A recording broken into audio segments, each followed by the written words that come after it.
Hello दोस्तों, इस नई कहानी में आप सभी का स्वागत है। आज की इस नई कहानी का नाम है धोखेबाज मुखिया। यह एक बेड टाइम स्टोरी है। तो दोस्तों चलिए हम आपको इस कहानी की तरफ ले चलते हैं। दोस्तों, अगर आपको हिंदी स्टोरी, मोरल स्टोरी या लेटेस्ट कहानियाँ सुनने का शौक़ है तो इस कहानी को पूरा ज़रूर सुनिए। तो चलिए हम कहानी की तरफ चलते हैं। एक गांव में धनीराम नाम का बदमाश व्यक्ति रहा करता था, जो गांव के भोले भाले गरीब, अशिक्षित, असहाय लोगों की ज़मीनों और घरों पर गांव के मुखिया की मदद से अवैध कब्जा कर लेता था। एक दिन की बात है, धनीराम गांव के व्यक्ति सुखिया के पास जाकर बोला, धनीराम, हाँ भाई, कैसा है रे सुखिया? सुखिया, ईश्वर की कृपा है धनीराम भैया, आप यहाँ कैसे पधारे? धनीराम, मुझे तुम्हारे जैसे भिखारियों के घर में आने का कोई शौक़ नहीं है, समझा। मैं तो बस तुझे ये याद दिलाने आया हूँ कि आज महीने की 20 तारीख है, 25 तारीख तक इस मकान को खाली कर देना। सुखिया, ये कैसी बात कर रहे हैं आप? मैं भला अपने मकान को कैसे खाली करूँगा? धनीराम, अबे ये घर तेरा कब से हो गया? ये घर तो सरकारी है और सरकार हमारी है, तो जाहिर सी बात है ये घर हमारा हुआ। सुखिया, ये गलत बात है धनीराम, जमींदार ये घर हमें सरकार ने बनवा कर दिए थे, आपको इसे छीनने का कोई अधिकार नहीं है। अरे और लोग तो दूसरों को कर्जा देकर उनसे भारी ब्याज वसूल उनका मकान छीन लिया करते हैं, लेकिन तुमने तो हद पार कर दी। ना ही मैं तुमसे कोई कर्ज लिया और ना ही मेरे पास कोई ब्याज चढ़ा है, फिर भी मकान क्यों खाली करूं? धनीराम, अच्छा तो फिर अपने इस मकान के कागजात दिखा। सुखिया दौड़ता हुआ अपने मकान के कागजात धनीराम के पास ले आया। सुखिया, देख लीजिए धनीराम जी, ये मकान मेरे ही नाम है, आप इसे मुझसे छीन नहीं सकते। सुखिया की बात सुनकर धनीराम ने अपनी जेब से दूसरे कागज़ निकालकर सुखिया को दिखाते हुए बोला, धनीराम, तो फिर ये कागज़ किसके नाम है? ये तो मेरे नाम है। सुखिया, तेरे इस घर को मैंने कुछ दिन पहले ही सरकार से खरीदा है। सुखिया, लेकिन सरकार मुझे बगैर बताए आपको ये घर कैसे बेच सकती है? धनीराम, अब ये जाकर सरकार से पूछ, मुझसे क्यों पूछ रहा है? मेरे पास इस मकान के खरीदने के कागजात हैं और इस घर को कोर्ट खाली कराने की नोटिस भी है, तो बस इसलिए तेरे पास आया था कि तू गांव का है, मेरी बात समझ जाएगा। लेकिन अगर तू सीधी तरह से नहीं माना तो मैं तुझे धक्के देकर 25 तारीख को इस घर से बाहर निकाल दूंगा। शारदा, ये तो सरकार ने हमारे ऊपर बहुत अत्याचार किया, पहले हमें मकान मुफ्त में दिया और फिर इस मकान को धनीराम जैसे बदमाश को बेच दिया। सुखिया, नहीं शारदा, मुझे धनीराम की बात पर बिल्कुल भी भरोसा नहीं है। मैं अपनी समस्या का समाधान लेकर झुमरी के पास जाऊंगी, सिर्फ वही है जो इस गांव में शिक्षित है। इतना बोलकर सुखिया झुमरी के घर की ओर चल दिया। सुखिया झुमरी के घर के बाहर झुमरी को आवाज़ लगाने लगी, सुखिया, झुमरी बिटिया, दरवाज़ा खोलो, मैं बहुत मुसीबत में हूँ। दरवाज़ा झुमरी के पति बसंत ने खोला। बसंत, क्या बात है? सुखिया, चाचा आप रो क्यों रहे हैं, सब कुछ ठीक तो है? सुखिया, क्या बताओ बसंत बेटा, धनीराम जमींदार मेरे घर आया था और बोल रहा था कि उसने मेरा मकान भारत सरकार से खरीद लिया है। बसंत, तो इस मामले में झुमरी क्या कर सकती है? सुखिया, एक बार मुझे झुमरी से बात करने दो बेटा, मुझे धनीराम जमींदार पर बिल्कुल भी भरोसा नहीं है। बसंत, सुखिया चाचा, आप तो जानते हैं कि पिछले कुछ महीनों से झुमरी का संपत और कपटा जैसे भी जीना हराम कर रखा है। संपत और कपटा मुखिया के साथ ही है और मुखिया धनीराम जमींदार का दोस्त है। मुझे हमेशा अपनी पत्नी को लेकर डर सताता रहता है। आप यहाँ से जा सकते हैं, मैं इससे आपकी कोई मदद नहीं कर सकता।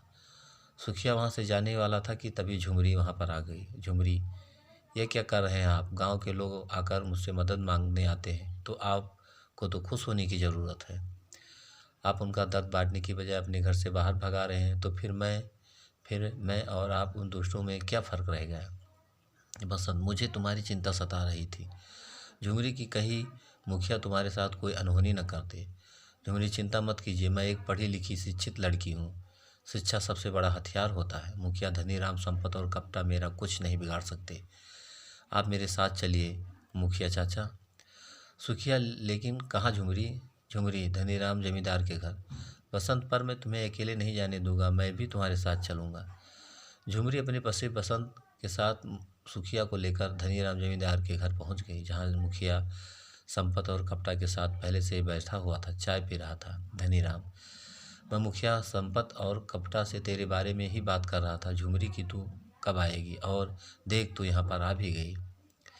मुझे पता था वो भिखारी जरूर तुझसे मदद मांगने गया होगा, मगर इस बेवकूफ़ को नहीं मालूम कि तू इसकी कोई मदद नहीं कर पाएगी। झुमरी: मैं यहाँ तुम्हारी बकवास सुनने नहीं आई हूँ। धनीराम: जमींदार, तुम मुझे वो कागजात दिखाओ। धनीराम: कौन से कागजात?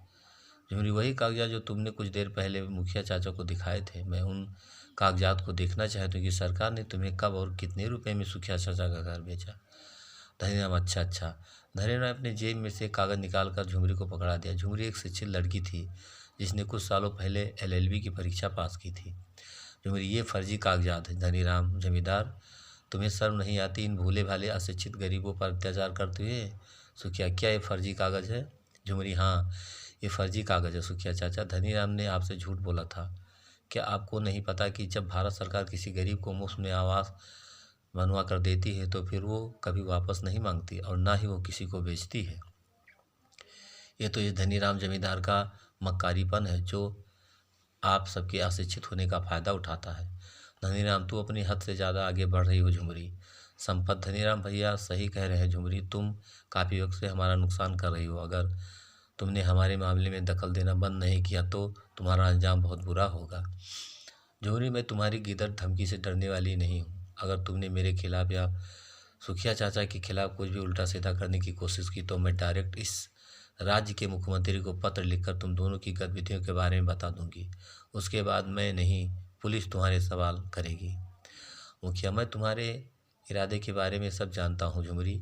ये सब कुछ गांव का मुखिया बनने के लिए ही तो कर रही हो ना, ताकि लोग तुम्हारा गुणगान कर सके और मुझे हटाकर तुम्हें इस गांव का मुखिया बना सके। झुमरी: मुझे मुखिया बनने की कोई ज़रूरत नहीं है, लेकिन अगर गांव वाले अपनी खुशी से मुझे मुखिया के पद के लिए चुनेंगे तो मैं उसे अस्वीकार नहीं करूंगी। आजकल महिलाएं भी पुरुष के साथ कदम से कदम मिलाकर चल रही हैं। झुमरी वहाँ से चली गई। धनीराम: ये झुमरी का कुछ करना पड़ेगा मुखिया। अगर ऐसा हाल ही रहा तो दिन दूर नहीं जब हम सबके हाथ में कटोरा आएगा। मुखिया: तुम बिल्कुल सही कहते हो धनीराम जमींदार। जब से झुमरी थोड़ा पढ़ लिख कर क्या गई है, इसने तो हमारा नाक में दम कर रखा है। संपत: मैं तो पहले से ही आपसे बोल लिया था मुखिया जी कि गांव के लोगों को मत पढ़ाया लिखाया कीजिए, लेकिन आपको भी पता नहीं क्या खुजली थी यहाँ पर प्राइमरी स्कूल खुलवाने की। इस झुमरी ने इस प्राइमरी स्कूल में परीक्षा पास की और आगे पढ़ने की उसकी इच्छा जाग उठी। मुखिया: अबे मैं गांव का मुखिया हूँ, अब सरकार मुझसे कोई आदेश देगी तो मैं सरकार से मना थोड़ी ही न करूँगा। धनीराम: इन बातों का कोई मतलब नहीं मुखिया जी। अगर ऐसा ही होता रहा तो वो दिन दूर नहीं कि झुमरी तुम्हारा मुखिया का पद छीन ही लेगी। मुखिया बनकर सबसे पहले हम सबको जेल में पहुंचाएगी। मुखिया: चिंता मत करो, मैं बिल्कुल नहीं होने दूंगा। इस पूरे गांव में सिर्फ झुमरी ही पढ़ी लिखी है, मगर वो एक बात नहीं जानती कि पूरा गांव अशिक्षित, अनपढ़ और जाहिल है, और जाहिल लोगों को भड़काना दुनिया का सबसे आसान काम होता है। मेरे पास एक ऐसा उपाय है कि सांप भी मर जाए और लाठी भी नहीं टूटेगी। समय आने दो और तुम तीनों मेरी बात ध्यान से सुनो। इतना कहकर मुखिया उन तीनों के कान में कुछ बताने लगा। मुखिया की बात सुनकर उन तीनों के चेहरे पर मक्कारी की मुस्कुराहट छा गई। कुछ महीने ऐसे ही बीत गए। एक दिन मुखिया जोरदार बारिश होने लगी। बारिश ज़्यादा होने की वजह से नदी का बांध टूट गया और गांव में बाढ़ आ गई। गांव की फसलें तबाह हो गई। गांव में बाढ़ आ गई और फसलें तबाह हो गई और भूखमरी फैल गई। झुमरी मुखिया के पास जाकर बोली, मुखिया जी, भूखमरी फैल गई। आप हमारे गांव के मुखिया हैं, आपका गांव की मदद करना आपका कर्तव्य है। मुखिया: मैं तुम्हारी ही प्रतीक्षा कर रहा था। मैं अब सुधर गया हूँ। गांव के लोगों की भूख मुझसे देखी नहीं जाती, इसीलिए मैंने सरकार को एक चिट्ठी लिखी थी कि हमारे गांव की मदद की जाए। सरकार ने गांव के पीड़ित व्यक्तियों की मदद के लिए बहुत सारा धन भेजा है। तुम्हारे अलावा कोई नहीं जिस पर मैं भरोसा कर सकता हूँ। झुमरी: आप कहना क्या चाहते हैं मुखिया जी? मुखिया: झुमरी, मेरे पैसे तुम ले जाओ, गांव के विकास में लगा दो। उसके लिए खाने का अच्छा भोजन तुम स्वयं शहर जाकर खरीद लेकर आओ और उन्हें दो। गांव वाले तुम पर भरोसा करते हैं। मेरी तो छवि गांव वालों की नज़र में बिगड़ चुकी है। झुमरी: आपको गांव के प्रति इतना चिंतित देखकर मुझे बहुत खुशी हो रही है मुखिया जी। मैं आपका काम ईमानदारी से करूँगी। गांव के लोगों की मदद करने में मुझे बहुत खुशी मिलेगी। मुखिया ने ढेर सारे पैसे झुमरी को दे दिए। झुमरी उन पैसों से गांव के लिए बहुत सारा भोजन खरीद लाई। सभी गांव वालों ने झुमरी का भोजन खाकर अपना पेट भरा, मगर भोजन करने के कुछ घंटे बाद सभी गांव वाले बीमार पड़ गए। झुमरी सब देखकर घबरा गई। गांव की बिमला झुमरी से आकर बोली, बिमला, तुमने क्या खिला दिया झुमरी? जब से मेरे बेटे ने तुम्हारी शहर से लाई हुई दाल खाई है, तब से वो लगातार उल्टियाँ ही कर रहा और बुरी तरह से बीमार पड़ गया। झुमरी, ये सब क्या कह रही हैं आप? बिमला, सिर्फ मेरा बेटा नहीं बल्कि तुम्हारा लाया हुआ खाना जिन जिन लोगों ने खाया वो सब बीमार पड़ गए हैं। झुमरी ने तुमने अच्छा नहीं किया। तभी वहाँ पर गांव का मुखिया संपत कपटा और धनीराम जमींदार के साथ पहुँच गया और सभी गांव वालों को इकट्ठा करके बोला, मुखिया, गांव वाले, तुमने देख ही लिया होगा कि झुमरी तुम्हारे लिए शहर से बासी खराब भोजन लेकर आई है। उसे खाकर ही तुम सब बीमार पड़े हो। अब तो तुम्हें विश्वास हो गया कि ये झुमरी तुम्हारा भला नहीं चाहती, ये एक धोखेबाज स्त्री है। झुमरी, मुखिया जी क्या कह रहे हो तुम? धनीराम, मुखिया जी सही कह रहे हैं झुमरी, तुमने इन गाँव वालों को जानबूझकर बीमार किया है। झुमरी, लेकिन मैं ऐसा क्यों करूँगी? धनीराम, क्योंकि मुखिया ने तुम्हें जो पैसे दिए थे, तुम वो सारे पैसे खुद हड़प गई और कुछ पैसों का खराब भोजन खरीद लाई। मुखिया जी बिल्कुल सही कह रहे हैं। मुखिया जी ने मेरे सामने झुमरी को ढेर सारे पैसे दिए थे और वो इतने पैसे थे कि तुम गांव वाले बगैर काम किए 2 महीने लगातार भोजन कर सकते थे। वसंत, ये मेरी पत्नी के ऊपर छोटा सा आरोप है। तुम सब क्या कर रहे हो? ये मेरी पत्नी के ऊपर झूठा आरोप है। मेरी पत्नी तुम लोगों के लिए क्या नहीं किया और तुम सब मेरी पत्नी पर शक कर रहे हो? मुखिया, अभी समय है गाँव वालों, अपनी आंखें खोलो, नहीं ये झुमरी तुम सबको अपने इस झांसे में लेकर इस गांव की मुखिया बन जाएगी और फिर उसके बाद तुम्हारा क्या हाल होगा उसके बारे में तुम सोच ही नहीं सकते। मुखिया, देखते क्या हो, मारो इसको। सभी गांव वाले झुमरी को बुरा भला बोलने लगे। कुछ गांव वाले झुमरी को मारने के लिए दौड़ पड़े। तभी मुखिया बोला, ठहरो, हम स्त्री का बहुत सम्मान करते हैं। हमारे गाँव में नए इंस्पेक्टर आए हैं। मैंने झुमरी के खिलाफ पुलिस में रिपोर्ट दर्ज करा दिया है। कानून अपना काम करेगा। कुछ ही देर में 2 महिला कांस्टेबल झुमरी को गिरफ्तार करके ले गई और उसे हवाल में बंद कर दिया। तभी झुमरी महिला कांस्टेबल से रोते हुए बोली, मेरी बात का विश्वास कीजिए, मेरे साथ धोखा हुआ है। मुखिया ने मेरे साथ छल किया है। मुझे इस थाने के इंस्पेक्टर से बात करनी है। सभी महिला कांस्टेबल, झूठ मत बोलो, शहर से भोजन तुम ही लेकर आई थी। तुम्हें जरा भी शर्म नहीं आई? कुछ पैसे बचाने के चक्कर में तुमने सारे गांव वालों की ज़िंदगी दांव पर लगा दी। साहब, मोबाइल थाने में चार्जिंग पर लगाकर कुछ देर के लिए बाहर गए हैं। इतना बोलकर वह दोनों महिला कांस्टेबल थाने से बाहर चली गई। थाने में इस समय झुमरी अकेली थी। तभी वहाँ पर मुखिया, धनीराम जमींदार, संपत और कपटा के थाने में पहुँच गए। मुखिया, बहुत मज़ा आता था ना तुम्हें गांव की मदद करने में?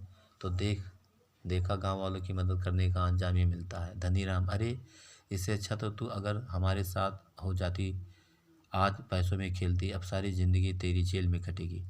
कपटा, लेकिन मुखिया जी, ये झुमरी तो शहर से अच्छा भोजन खरीद कर लाई थी। मेरी समझ में नहीं आता कि उस भोजन को खाने से वाले गांव बीमार कैसे पड़ गए।